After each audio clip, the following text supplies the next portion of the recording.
दाखिला और एहतसाब वज़ीर-ए-आज़म के। बहुत शुक्रिया प्रोग्राम में शिरकत करने का। बैर साहब, पहले तो जानना चाहेंगे ये इश्तिहारी करने का जो प्रोसेस है ये होता क्या है, और क्या ये सिर्फ इश्तिहार इधर ही छपेंगे या लंदन में भी छपेंगे? देखें, पहली चीज़ तो ये कि इश्तिहारी का प्रोसेस ये होता है कि जब आपके तमाम बाकी जो तरीके हैं वो एग्जॉस्ट हो गए हैं किसी को भी कंपेल करने के लिए कि अदालत में आके पेश हो अपने केस के सिलसिले में, तो फिर उसके बाद इश्तिहार छापा जाता है अखबार के ऊपर। पहले उसके घर के ऊपर नोटिस भेजा जाता है, जो कभी आपने देखा है कि अदालत ने खुद हाई कोर्ट ने ये पेन ली है और इंस्ट्रक्ट किया कि लंदन जाके सर्व करें। बड़ा मुश्किल होता है दूसरी जुरिस्डिक्शन में जाके सर्व करना, विद इन जुरिस्डिक्शन हो तो पुलिस वाले जाके सर्व कर सकते हैं।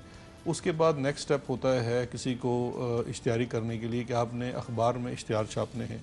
ये बड़ा ज़रूरी होता है कि इश्तिहार छापे जाएँ जहाँ पे वो शख्स मौजूद हो या उसका लास्ट नोन एड्रेस हो।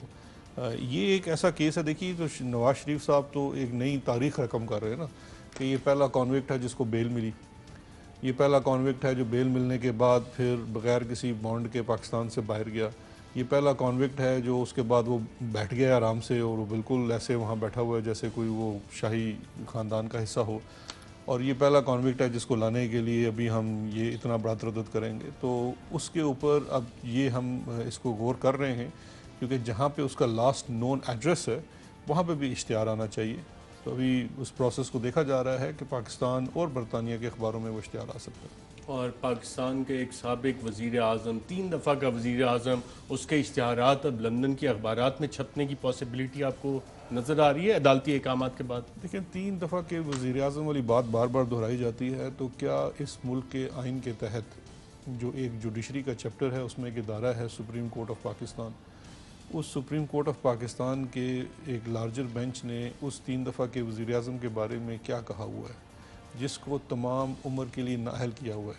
किसी भी महज़ब, डेमोक्रेटिक और कानून के एहतराम करने वाले मुआशरे में, चाहे किसी शख्स का किसी ताल्लुक़ से भी, किसी भी पार्टी से ताल्लुक़ हो, ऐसे शख्स को जो ताउम्र नाअहल करार दिया जा चुका है, जिसको सुप्रीम कोर्ट ऑफ पाकिस्तान कह चुकी है वो सादिक और अमीन नहीं है, जिसको अदालतें सज़ा दे चुकी हैं, क्रिमिनल ऑफेंसेस के अंदर कॉन्विक्ट कर चुकी हैं, उसको बार बार 3 दफ़ा का वज़ीर-ए-आज़म कहना बाइस फ़ख्र नहीं, बाइस शर्म है। बाइस शर्म होना चाहिए बिल्कुल, और इसलिए भी होना चाहिए कि जब 1993 में पहली दफ़ा करप्शन के इल्ज़ामात पे हुकूमत इनकी फारिग की गई थी, अगर आप सुनना चाहेंगे तो गुलाम इसाक खान साहब ने जो चार्जशीट पढ़ी थी उसमें बाकायदा करप्शन के इल्ज़ामात थे। और आज भी जो Chaudhry sugar mill, Hudaibiya paper mill के मामलात हैं, रमज़ान शुगर मिल के, एवनफील्ड अपार्टमेंट, ये सारे उसी दौर के मामलात असासाजात बने हुए, जिसकी वजह से गुलाम इसाक खान साहब ने इनकी हुकूमत को फारिग किया था। ऐसा ही है। और लेकिन हमारे निज़ाम ने, हमारी मुख्तलिफ कुव्वतों ने, हमारे लोगों ने, हमने बहैसियत कौम उन्हें फिर वज़ीर-ए-आज़म बनाया, हमने तीसरी दफ़ा वज़ीर-ए-आज़म बनाया। तो शर्म तो हमको बहैसियत कौम खुद नहीं आनी चाहिए कि हम हर दफ़ा डील दे के उन्हें भेज देते हैं और फिर हम उन्हें पोर्ट्रे करते हैं वो रेवोल्यूशनरी, लंदन से एक रेवोल्यूशन लेके आएंगे। अरशद, आप तो खुद लॉ को बड़ा कवर करते रहे हैं, आपको पता होगा हमारा मुल्क वो मुल्क है जिसके कानून में एक चीज़ मौजूद होती थी, शुक्र है अब हमारे कानून में नहीं रही। हमारे जुडिशल प्रेसिडेंट्स रहे हैं लॉ ऑफ नेसेसिटी, नज़रिया ज़रूरत।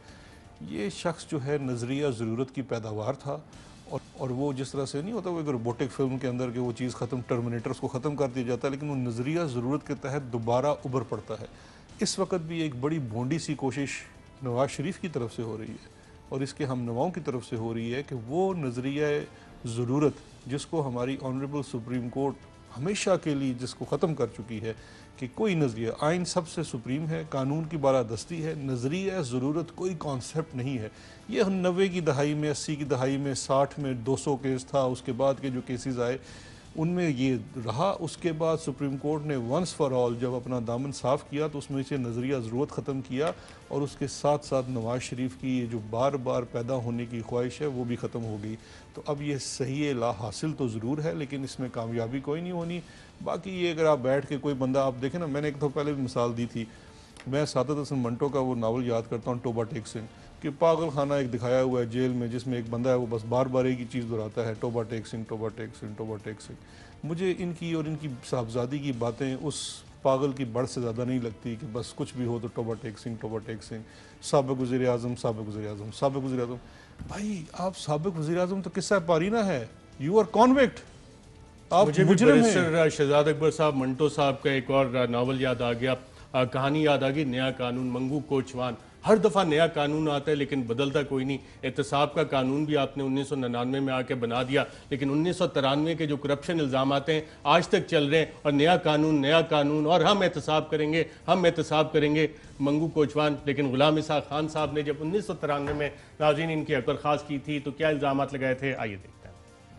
By internal dissensions and frictions, persistent and scandalous horse trading for political gain and furtherance of personal interest, corrupt practices and inducements in contravention of the Constitution and the law, and by failure to discharge substantive legislative functions.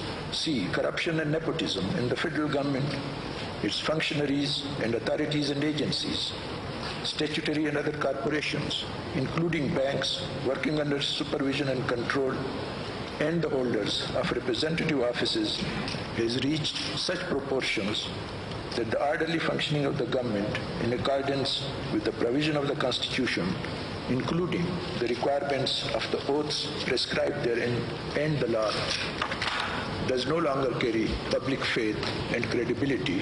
Authority, resources and agencies of the government of the Federation.